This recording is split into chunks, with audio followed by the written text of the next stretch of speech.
Oi, Mawas. Kau nak ngencing apa lagi? Malam, Anwar pergi senyap-senyap keluar negara. Semalam, pukul 10.50 malam. Ha? Nak mengencing pun kejap Zurich, kejap Basel. Ha? Datuk Seri Anwar Ibrahim 4 hari ke Sabah untuk kempen pilihan raya negeri. Mana datangnya semalam baru sampai dekat Sabah. Kau kena tahu satu benda. Perdana Menteri ni nak keluar negara bukan boleh sesuka hati.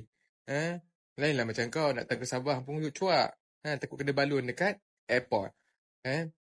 Dia aku pun tak tahulah. Ada juga orang-orang bodoh yang masih lagi percaya orang bangang macam si Mawas ni. Kan? Wan Azri bin Wanderis. Sampai sekarang pun dia tak ada telur. Nak berdebat dengan aku pun tak ada telur. Si aku PM dia. Bila aku PM akaun dia, terus dia block aku. So nak bergetahlah kepada Wan Azri bin Wanderis. Sebelum ni kau dah kata menipu soal Donald Trump tak jadi datang. Lepas tu bila kau dah kata menipu, kau cakap apa? Itu adalah propaganda. Sudah-sudahlah Mawas. Yang Walabot pun sama bodoh je. Okay lah. Assalamualaikum.